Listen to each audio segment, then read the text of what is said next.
तो आज हम पढ़ने वाले हैं टिश्यू। क्लियर है? तो टिश्यू पढ़ने से पहले सेल में कुछ चीज़ें अगर रह रही हैं लास्ट, वैसे तो कुछ भी नहीं बचा है, तो रह रही हैं तो वो है study of cell. Study of cell क्या कहलाता है? ये कहलाता है साइटोलॉजी। क्या कहलाता है? साइटोलॉजी। क्लियर? अब ये साइटोलॉजी वर्ड किसी ने दिया होगा तो सेल से हमको बस एक ही चीज़ आता है, रॉबर्ट हुक। लेकिन साइटोलॉजी जो वर्ड दिया था वो दिया था किसने? हर्टविग ने। HERT, हर्टविग ने। क्लियर है? अब ऐसे ही हम पढ़ रहे हैं टिश्यू।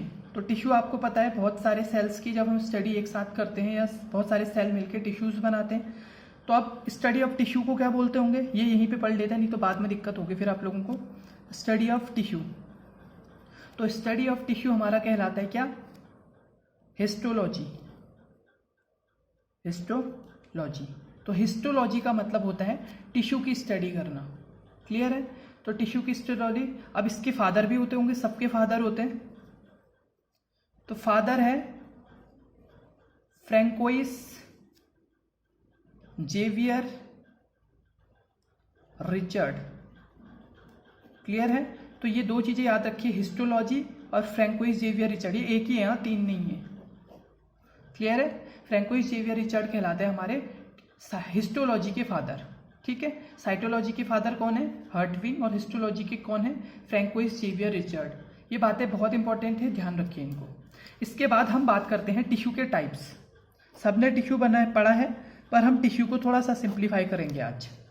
टिश्यू में सबसे ज़्यादा दिक्कत जिन लोगों को आती है वो आती है पहले टाइप पे। टिश्यू के टाइप होते हैं, पहला होता है एपिथेलियल।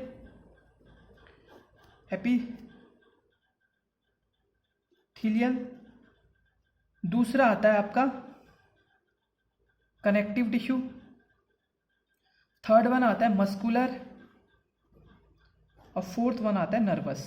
तो ये चार तरीके के टिश्यूज हमारे पास में पाए जाते हैं: nervous tissue, muscular tissue, connective tissue और एपिथेलियल टिश्यू। सिंपल हम यही पढ़ते हैं, तो यही ध्यान रखना है। तो उनमें से भी सबसे टिपिकल जो बच्चों को लगता है वो लगता है एपिथेलियम, जबकि ऐसा कुछ भी नहीं है, बहुत ही सिंपल है। तो हम इसको बहुत ही सिंपल करके पढ़ने वाले हैं। तो एपिथेलियल टिश्यू होते हैं दो तरीके के मेनली, ध्यान दीजिए। एपिथेलियल टिश्यू दो तरीके के, एक तो होता है सिंपल एपिथेलियल।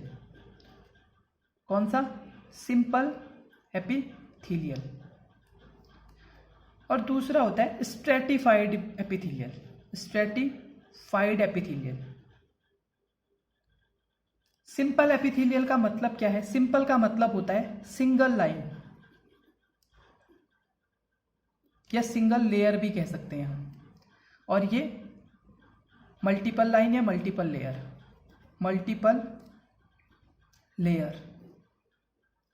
तो स्ट्रेटिफाइड होते हैं बहुत सारे। जैसे अगर सिंपल एपिथेलियल की बात करें तो ये एक सिंपल से ऐसी केवल ऐसे रहेगी, सिंपल लाइनिंग। ऐसे सेल्स जो कहलाएंगे सिंपल एपिथेलियल कहलाएंगे। और स्ट्रेटिफाइड एपिथेलियल कौन से होंगे हमारे? स्ट्रेटिफाइड एपिथेलियल होंगे हमारे जो मल्टीपल लेयर्स में होते हैं। जैसे ये है, ये मल्टीपल लेयर्स में है। क्लियर है? तो एपिथेलियल टिश्यू के बारे में हमने डिस्कस किया कि दो टाइप के होते हैं: सिंपल एपिथेलियल जो सिंगल लाइन के होते हैं, और स्ट्रेटिफाइड जो मल्टीपल लाइंस में या मल्टीपल लेयर्स में जो सेल्स या टिश्यूज रहते हैं वो होते हैं स्ट्रेटिफाइड एपिथेलियल। ठीक है? तो हम बात करते हैं क्या? हम बात करते हैं एपिथेलियम के बारे में अच्छे से। तो एपिथेलियम के बारे में हम बात कर रहे हैं। तो एपिथेलियम पहली लेयर है। पहले तो हमें ये पता होना चाहिए कि एपिथेलियम पाई कहाँ पे जाती है। तो एपिथेलियम होती क्या है? एपिथेलियम, एपी का मतलब होता है, दो वर्ड आते हैं, एक आता है एपी, एक आता है थीलियम। ठीक है? तो एपी क्या होता है, थीलियम क्या होता है, ये ध्यान दीजिएगा। एपी का मतलब होता है अबब, और थीलियम का होता है फीड करना, सॉरी ग्रो करना। मतलब ऐसे ये सारी बॉडी के ऊपर सबसे जो ऊपर जो किसी भी, इसके नीचे क्या आता है? कनेक्टिव, फिर आता है मस्कुलर, ऐसे टिश्यूज आते हैं। ठीक है? लेकिन सबसे ऊपर वाली जो टिश्यू रहती है वो कौन सी रहती है हमारी? जो सबसे ऊपर ग्रो करती है वो कहलाती है एपिथेलियम। अब एपिथेलियम होती है तो ये कहाँ कहाँ पे पाई जाती है बॉडी सरफेस पे? कहाँ कहाँ पे पाई जाती है? सबसे पहले ये बॉडी सरफेस पे पाई जाएगी, हमने बोला सबसे ऊपर रहती है तो बॉडी सरफेस पे। दूसरा, जो भी हॉलो ऑर्गन्स होते हैं मतलब ऐसे कैविटी वाले जो ऑर्गन्स होते हैं, हमने बोला सबसे ऊपर होती है, तो सबसे ऊपर यही रहती होगी, यही बनाती होगी जो हॉलो ऑर्गन्स बनाती हैं, तो हॉलो ऑर्गन्स में भी ये रहती है। तीसरा, ये हॉलो ऑर्गन्स में रहती है तो ये क्या बनाती है, एक डक्ट बनाएगी ना ऐसे। हॉलो ऑर्गन्स तो ये हो गए, बीच में कैविटी हो गई, तो ये क्या बनाती है, डक्ट फॉर्म करती है। दोबारा से एक बार देखिए, एपी का मतलब जो सबसे ऊपर ग्रो करती है, सबसे ऊपर ग्रो करने वाली जो लेयर होती है वो कहलाती है हमारी एपिथेलियम। क्लियर है? तो एपिथेलियम है हमारी, तो हम इसको कह सकते हैं क्या, बॉडी की सरफेस पे रहती है, हॉलो ऑर्गन्स पे रहती है और डक्ट फॉर्म करती है। केवल ये 3 चीज़ें याद रखनी है इसके बारे में, एपिथेलियम के बारे में। अब हम इसका क्या क्या, कितने कितने टाइप्स होते हैं इसके बारे में बात कर रहे हैं। तो हमने सबसे पहले बोला था, कौन सा बोला था, सिंपल एपिथेलियम। सिंपल और स्ट्रेटिफाइड 2 तरीके थे, तो अभी हम सिंपल के बारे में बात कर रहे हैं।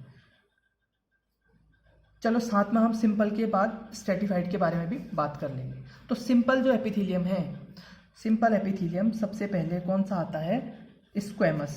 Simple squamous epithelium. तो सिंपल स्क्वैमस एपिथेलियम कैसे होते हैं, ध्यान दीजिए। सिंपल स्क्वैमस एपिथेलियम ऐसे होते हैं, मतलब ये सिंपल होंगे ऐसे, ठीक है। इनमें कोई ऐसी चीज़ें मतलब ये इतने पतले होते हैं, सबसे सिंपल होते हैं। स्क्वैमस का मतलब इतने पतले होते हैं कि इनसे कोई भी चीज़ आर पार जा सकती है। सिंपल स्क्वैमस सबसे पतले होते हैं, सबसे बेसिक होते हैं, 1 लाइनर होते हैं। तो अगर आप क्या करते हैं, जब फिल्ट्रेशन करते हैं, घर में कोई चीज़ छानते हैं, तो बहुत मोटा कपड़ा लेते हैं कि पतला कपड़ा लेते हैं, तो बहुत ही पतली जो लेयर होती है वो कहलाती है हमारी सिंपल स्क्वैमस। मतलब इससे कोई भी चीज़ आर पार जा सकती है। तो आर पार जाने को हम क्या बोल सकते हैं, फिल्ट्रेशन। फिल्ट्रेशन में क्या होता है, कोई भी चीज़ एक जगह से दूसरी जगह जा सकती है, तो फिल्ट्रेशन होता है। तो यहीं पे हम दूसरी चीज़ एक और होती है इसमें, डिफ्यूज़न। अब कुछ जगह पे ऐसा होता है कि चीज़ें जानी भी होती हैं और आनी भी होती हैं, मतलब जो ट्रांसपोर्टेशन दोनों जगह, दोनों तरफ हो, तो उसको बोलते हैं डिफ्यूज़न। हम ऑस्मोसिस डिफ्यूज़न बाद में पढ़ेंगे अच्छे से, लेकिन अभी केवल फिल्ट्रेशन और डिफ्यूज़न। फिल्ट्रेशन मतलब फिल्ट्रेशन होना। तो फिल्ट्रेशन हमारी बॉडी में कहाँ पे होता है, एक होता है बाउमन कैप्सूल, सुना होगा आपने, बाउमन कैप्सूल जो किडनी में पाया जाता है हमारा, ठीक है।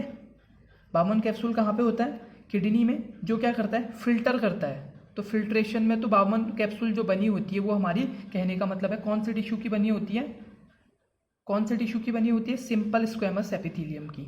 और डिफ्यूजन मेनली देखने को मिलता है लंग्स में, जो एल्वोलाई होते हैं, मतलब वहाँ पे दोनों चीज़ें होती है ना, ऑक्सीजन अंदर आता है और कार्बन डाइऑक्साइड बाहर जाती है, तो ये हो गया हमारा डिफ्यूजन। तो सिंपल के अंदर हमने पहला स्क्वैमस पढ़ा, सिंपल स्क्वैमस बोलेंगे इसको। स्क्वैमस सिंपल लगाना इसलिए जरूरी है क्योंकि अभी हमारे स्ट्रेटिफाइड के अंदर भी स्क्वैमस आएगा, ठीक है। अब सिंपल के अंदर हम दूसरी चीज पढ़ रहे हैं, सिंपल स्क्वैमस के अंदर दूसरी चीज होती है सिंपल क्यूबॉइडल। क्यूबॉइडल, अब ये भी एक ही लाइन में होते हैं। ये कैसे होते हैं, ये भी एक ही लाइन में होंगे, लेकिन ये कैसे होंगे, अब जो सेल्स होंगी वो कैसी होंगी, क्यूब शेप्ड। कैसे होंगी, क्यूब शेप्ड।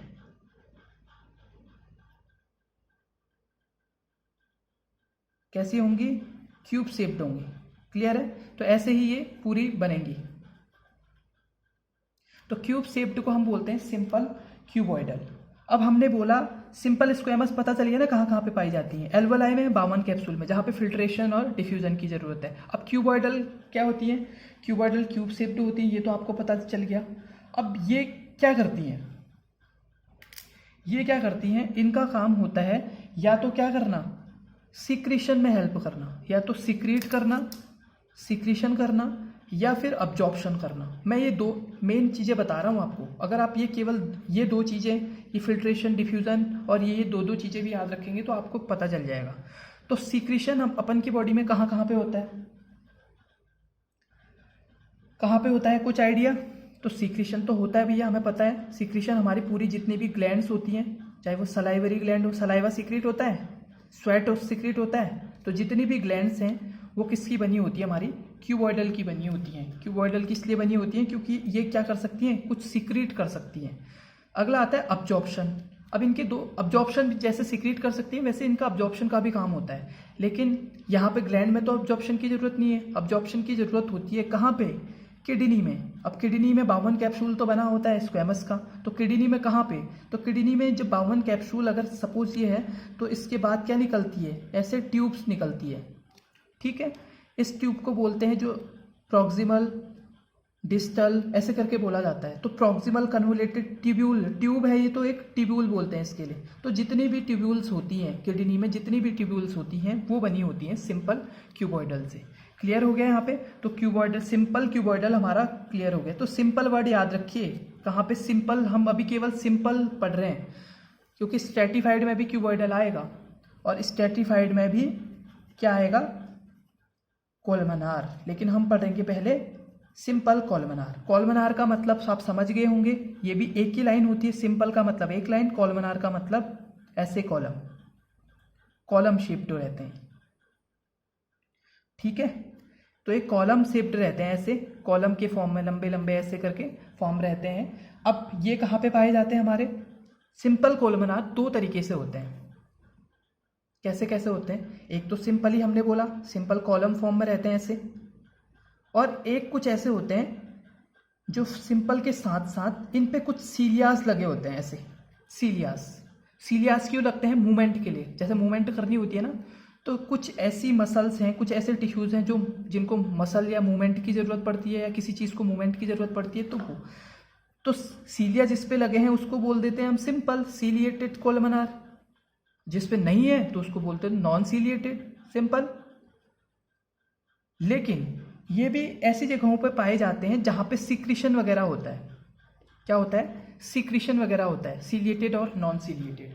तो सीलिएटेड तो वहाँ पे होंगे जहाँ पे सिक्रीशन के साथ साथ मूवमेंट भी जरूरी है। तो मूवमेंट भी कहाँ पे जरूरी है? फैलोपियन ट्यूब में होता है सिक्रीशन और मूवमेंट भी जरूरी है, तो फैलोपियन ट्यूब। दूसरा, ब्रेन के जो वेंट्रिकल्स होते हैं, सीएसएफ का होता है ना, वहाँ पे सीएसएफ इधर उधर जाता है। अभी अगर आपने सीएसएफ नहीं पढ़ा या ब्रेन नहीं पढ़ा तो आगे पढ़ेंगे। तो ब्रेन में जो सीएसएफ का मूवमेंट होता है उसके लिए कहाँ पे? ब्रेन सीएसएफ के लिए वेंट्रिकल्स में, वेंट्रिकल्स होते हैं ब्रेन में जहाँ पे फ्लूइड का ट्रांसपोर्टेशन होता है। तो फैलोपियन ट्यूब में, ब्रेन के वेंट्रिकल्स में, और कहाँ पे? ब्रोंक्यूल्स सुना होगा आपने। मैं ब्रोंकाई की बात नहीं कर रहा हूँ, ब्रोंक्यूल्स की, मतलब लोअर रिस्पिरेटरी, ब्रोंकाई से जो नीचे आते हैं ब्रोंक्यूल्स, वहां पे भी ciliated columnar, simple ciliated columnar पाए जाते हैं। अब आता है नॉन सीलिएटेड। नॉन सीलिएटेड मतलब जो होते तो हैं, जो सिक्रीशन वगैरह में तो होते हैं लेकिन इनमें कोई मूवमेंट की जरूरत नहीं पड़ती। तो सबसे पहले जीआई ट्रैक्ट में स्टमक से लेके एनस तक पूरा का पूरा बना होता है सिंपल कोलमनार के नॉन सीलिएटेड से। सिंपल कोलमनार के नॉन सीलिएटेड से बना होता है स्टमक टू एनस। दूसरा, सिक्रीशन कहाँ पे है? और गॉल ब्लैडर में है, तो गॉल ब्लैडर बना होता है। तीसरा, सिक्रीशन कहाँ पे जरूरी होता है? गॉबलेट सेल्स होती हैं, गॉबलेट सेल्स जो म्यूकस सिक्रीट करती हैं, तो गॉबलेट सेल्स हो गई। अगला, और यूट्रस में होता है, तो यूट्रस में भी होता है। तो ये पढ़ लिया हमने क्या? सीलिएटेड और नॉन सीलिएटेड। सीलिएटेड मैंने बोला क्या होते हैं? जिन पे मूवमेंट की जरूरत पड़ती है, जैसे फैलोपियन ट्यूब, वेंट्रिकल्स, ब्रोंक्यूल्स। ध्यान रखिए ब्रोंक्यूल्स, ब्रोंका आगे आएगा अभी, ठीक हो गया। तो तीन तरीके के हमने सिंपल एपिथेलियल पढ़ लिए। अब इसका सिंपल का जो लास्ट टाइप आता है उसको बोलते हैं क्या? स्यूडो। ध्यान दीजिए क्या बोल रहे हैं इसको? Pseudo stratified. अब ये आपको चौंका रहा होगा थोड़ा, pseudo stratified epithelium. Pseudo stratified, pseudo का मतलब हमेशा होता है फॉल्स, मतलब स्ट्रेटिफाइड तो नहीं है लेकिन स्ट्रेटिफाइड की तरह दिखता है। एक्चुअली ये इनका जो शेप होता है कुछ इस तरीके से होता है, इस तरीके से होता है, और ये एक ही कॉलम में ऐसे लगे होते हैं। लेकिन हमने बोला सिंपल वर्ड जहाँ पे भी लगता है तो वहाँ पे एक लाइन होती है। ये होती एक्चुअली एक ही लाइन है, ऐसे होते हैं, लेकिन ये बहुत सारे एक साथ ही होते हैं, तो ऐसा लगता है कि एक के ऊपर एक सेल है, लेकिन ऐसा होता नहीं है। तो स्यूडो ट्रांजिशनल जो भी होते हैं, सॉरी स्यूडो स्ट्रेटिफाइड एपिथेलियम जो भी होते हैं, तो ये होते तो हमारे सिंगल लाइनर ही हैं, लेकिन ऐसा लगता है कि ये डबल लाइन, ट्रिपल लाइन ऐसे हैं, क्योंकि ये बहुत सारे होते हैं ऐसे, लेकिन ये होते कैसे हैं? सिंगल लाइन होते हैं। तो ये पाए जाते हैं हमारे अपर रेस्पिरेटरी ट्रैक में। अपर रेस्पिरेटरी ट्रैक बोले तो नेजल कैविटी में, फिर उसके बाद कौन सा आता है, नेजल कैविटी के बाद ट्रैकिया आता है, ट्रैकिया के बाद ब्रोंकाई आता है। तो यहाँ पे नेजल कैविटी में, ट्रैकिया में और ब्रोंकाई में जो टिश्यूज पाए जाते हैं वो कहलाते हैं हमारे स्यूडो स्ट्रेटिफाइड एपिथेलियम। यहाँ पे होता है हमारा सिंपल वाला खत्म। दूसरा आता है हमारा, तो स्ट्रेटिफाइड एपिथेलियम भी 4 टाइप का होता है। तो पहला तो वही कौन सा होगा, स्क्वैमस। लेकिन अब ये स्क्वैमस कौन सा है, स्ट्रेटिफाइड वाला है। कौन सा है, स्ट्रेटिफाइड वाला। क्लियर है, स्ट्रेटिफाइड स्क्वैमस है। क्लियर हो गया। तो स्ट्रेटिफाइड स्क्वैमस है तो इसमें क्या क्या चीज़ें हमें देखने को मिलेंगी। तो स्ट्रेटिफाइड स्क्वैमस होते क्या है, पहले ये बात करते हैं। स्ट्रेटिफाइड स्क्वैमस वो होते हैं या तो ये ड्राई सरफेस पे पाए जाते हैं, मतलब जहाँ पे ड्राइनेस होती है, या ये मॉइस्ट पे पाए जाते हैं।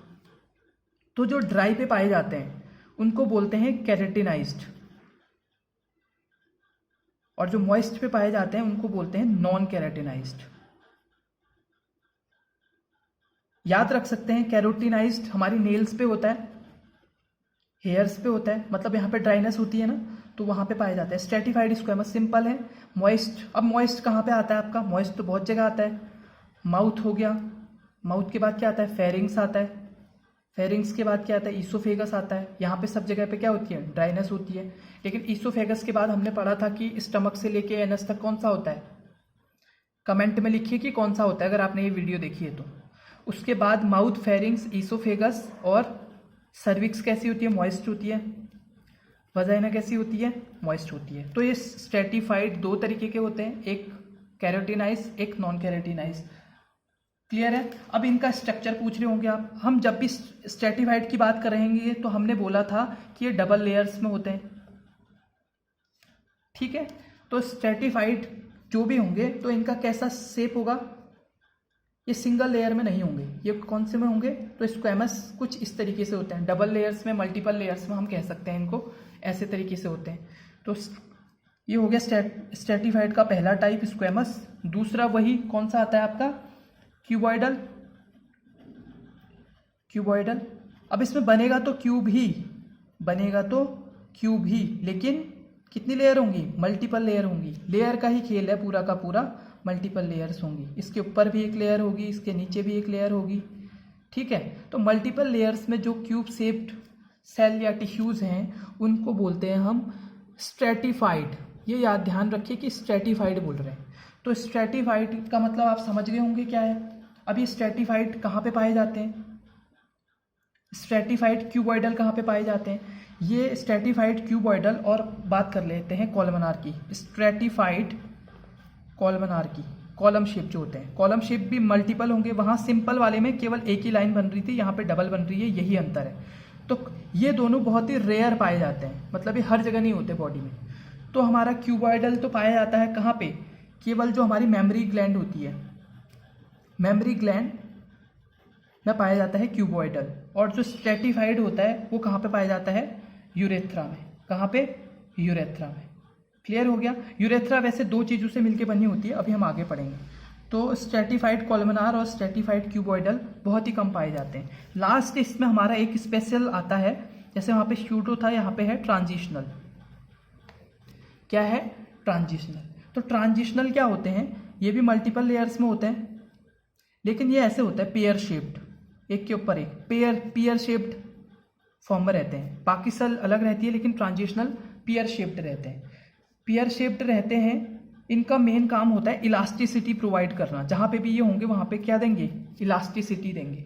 तो इलास्टिसिटी कहाँ पे जरूरी होती है, एक तो यूरिनरी ब्लैडर, वहाँ पे इलास्टिसिटी जरूरी है। और मैंने बोला था यूरेथ्रा 2 चीज़ों से मिलके बना रहता है, तो यूरेथ्रा भी यहाँ पे आता है, यहाँ पे भी इलास्टिसिटी की जरूरत पड़ती है।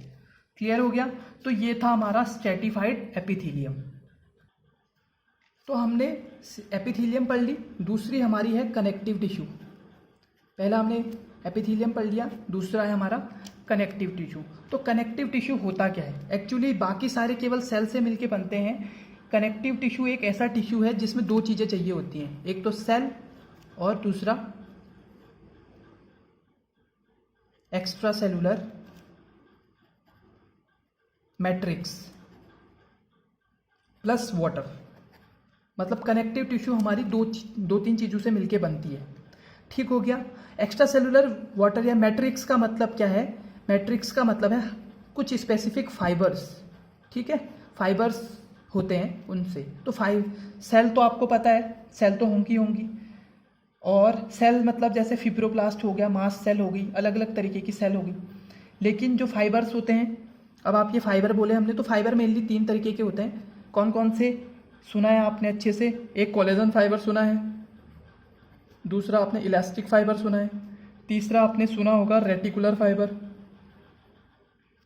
तो रेटिकुलर फाइबर क्या करता है? रेटिकुलर का मतलब होता है प्रोटेक्शन देना, तो वो कनेक्टिव टिश्यू प्रोटेक्शन देते हैं। इलास्टिक फाइबर, इन सब के पीछे ये एक तरीके के फाइबर होते हैं। कोलेजन का मतलब होता है क्या करना? कोलेजन का मतलब होता है स्ट्रेंथ देना, उसको मजबूत बना के रखना।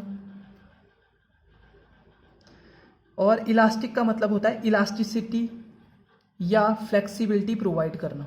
तो बस इतना ही याद रखना है आपको कनेक्टिव टिश्यू में। 2-3 चीज़ें और बता देता हूँ कनेक्टिव टिश्यू के बारे में। बॉडी में सबसे ज़्यादा ये पाए जाते हैं, बॉडी में सबसे ज़्यादा पाए जाते हैं, अबंडेंट है, ठीक है, अबंडेंट है।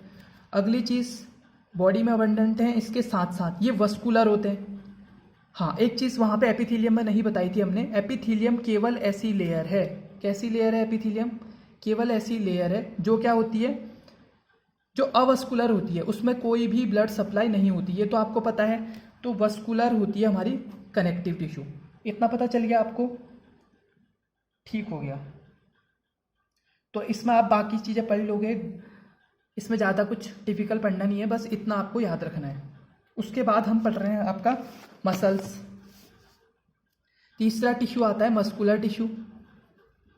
मैं इन पे इसलिए ज़्यादा नहीं बोल रहा हूँ कि ये सबको आ सकते हैं। मोस्ट इंपॉर्टेंट टफ था हमारा थोड़ा सा एपिथेलियम वाला, वो मैंने सिंपल बनाने की कोशिश करी है।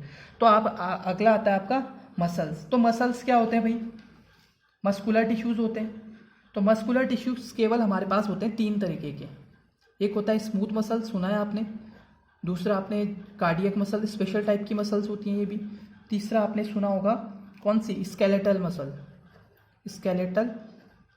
स्केलेटल मसल का पता होगा आपको। स्केलेटल मसल, जैसे मैं हाथ को मूव कर पा रहा हूँ, ये मसल्स कौन सी हैं? स्केलेटल मसल्स हैं। तो मतलब जहाँ पे आप वॉलंटरी मूवमेंट कर पाते हो, ऐसी मसल जहाँ पे वॉलंटरी मूवमेंट होता है, मतलब जहाँ पे आप वॉलंटरीली मूव कर सकते हो, वो कहलाती हैं स्केलेटल मसल। जबकि स्मूथ और कार्डियक मसल इनवॉलंटरी होती हैं, हमारे कंट्रोल में नहीं होती हैं। क्लियर है? इतनी चीज़ ही इसमें याद रखनी है। मस्कुलर हो गया हमारा, कुछ याद नहीं रखना, 3 तरीके का होता है, स्मूथ, कार्डियक और स्केलेटल। यही 3 मसल होती हैं बस, और कोई मसल नहीं होती है। इसके बारे में स्पेशल पॉइंट हम कुछ टॉपिक के लास्ट में डिस्कस करेंगे। कौन कौन सी मसल कहाँ कहाँ पे होती है, जो इंपॉर्टेंट मसल्स हैं वो उनका नाम आपको बता देंगे। लास्ट आता है हमारा नर्वस टिश्यू। नर्वस टिश्यू बहुत इंपॉर्टेंट है, इसको तो हम पूरे के पूरे जब हम CNS का सेरिब्रोवास्कुलर सिस्टम शुरू करेंगे, सेंट्रल नर्वस सिस्टम शुरू करेंगे, तब हम अच्छे से पढ़ेंगे। लेकिन नर्वस का मतलब है केवल जो ब्रेन में पाए जाते हैं। कुछ ऐसे टिश्यू होते हैं जो ब्रेन में बनाते हैं, वहाँ पे कोई भी ऐसी टिश्यू बाकी की टिश्यू नहीं होती है, कार्डियक, वॉलंटरी, इनवॉलंटरी। तो नर्वस टिश्यू क्या होते हैं? न्यूरॉन सुना होगा आपने, बहुत इंपॉर्टेंट स्ट्रक्चर। और दूसरी जो शेल होती है इसको जो सपोर्ट करती है वो होती है न्यूरोग्लिया, ठीक है, न्यूरोग्लिया। अब इनमें इंपॉर्टेंट पॉइंट क्या था? मैंने न्यूरॉन का बोला था, न्यूरॉन कभी भी डिवाइड नहीं कर पाते हैं, डिवाइड नहीं कर पाते। इसीलिए अगर ये एक बार डैमेज हो गए तो ये रिवर्स नहीं हो सकते, अगर अच्छे से डैमेज हो गए तो। न्यूरोलजिया इसकी हेल्प करती है, ये डिवाइड हो सकते हैं, न्यूरॉन क्यों नहीं हो सकता? क्योंकि न्यूरॉन के पास एक बहुत ही ऐसा वाला स्ट्रक्चर पढ़ा था हमने सेल डिवीज़न में, जिसको बोलते हैं सेंट्रोसोम। यही सेल डिवाइड करने में हेल्प करता है। बॉडी की जितनी भी सेल डिवाइड होती हैं सेंट्रोसोम की हेल्प से ही होती हैं। लेकिन सेंट्रोसोम कहाँ नहीं होता? हमारे नर्वस सिस्टम में नहीं होता। इसीलिए हमारी जो ब्रेन की सेल्स हैं, न्यूरॉन, वो कभी भी डिवाइड नहीं करती। क्लियर हो गया? अब हम मसल्स के बारे में कुछ इंपॉर्टेंट पढ़ लेते हैं। तो हम सबसे पहले लिप्स से शुरू करते हैं। लिप्स में हम देखते हैं पूरी बॉडी से अलग टाइप की एक मसल्स होती है, जिसको क्या बोलते हैं? ऑर्बिक्यूलेरिस, ऑर्बिक्यूलेरिस, ऑर्बिक्यूलेरिस ऑरियस। लिप्स में जो मसल होती है ऑर्बिक्यूलेरिस ऑरियस होती है। दूसरी हमारी होती है, अगर हम बात करें क्या पूछा जाता है और एग्जाम में, स्ट्रॉन्गेस्ट मसल, तो सबसे स्ट्रॉन्गेस्ट मसल पूछी जाती है मसल्स में से। तो स्ट्रॉन्गेस्ट मसल सबसे कौन होती है? मसेटर सुना होगा आपने, मसेटर, मसेटर मसल। उसके अलावा लॉन्गेस्ट मसल पूछी जाती है, कहाँ पे होती है? लॉन्गेस्ट बोन की जगह पे होती है। लॉन्गेस्ट बोन कौन सी होती है? थाई में होती है। तो स्टार्टोइस, इसका नाम होता है स्टार्टोइस। स्टार्टोइस मसल कहाँ पे पाई जाती है? कभी कभी ये क्वेश्चन आता है कहाँ पे पाई जाती है, तो लॉन्ग बोन से याद रखना कहाँ पे पाई जाती है। थाइस में जो मसल होती है TOIS, ठीक है, स्टार्टोइस मसल। उसके अलावा ये तो लॉन्गेस्ट थी, अब लार्जेस्ट भी पूछी जाती होगी। तो लार्जेस्ट कौन सी होती है? सुना, ये तो आपने सुना होगा, ग्लूटियस मैक्सिमस, ठीक है, मैक्सिमस, ग्लूटियस मैक्सिमस ही लगा है। मैक्सिमम मतलब सबसे बड़ी, लार्जेस्ट मसल। उसके बाद आती है, अब स्मॉलेस्ट मसल भी सुना होगा आपने, अगर ये पूछा जाता है तो। स्मॉलेस्ट क्या होती है? स्मॉलेस्ट बोन जहाँ पे होती है वहाँ पे होती है स्टेपिडियस। स्टेपिडियस कहाँ पे पाई जाती है? ईयर में जो स्टेपिस होती है उस पे जो मसल्स होती हैं, स्मॉलेस्ट मसल बोला जाता है उसको। और एक और बहुत इंपॉर्टेंट चीज पूछी जाती है, boxer muscle. Boxer muscle, boxer muscle कहाँ पे होती है? लेटरल सार्टस एंटीरियर बोला जाता है उसको। क्या बोला जाता है? Shorts anterior. अब ये आ रहा होगा, बॉक्सर का मतलब यहाँ पे मुक्के पे नहीं है, कहाँ पे होती है? जो रिब होती है हमारी, रिब के लेटरल साइड पे जो पाई जाती है उसको बोलते हैं स्टार्टस एंटीरियर, एंटीरियर। ठीक हो गया। तो ये था हमारे सारा का सारा सिस्टम, सेल और टिश्यू।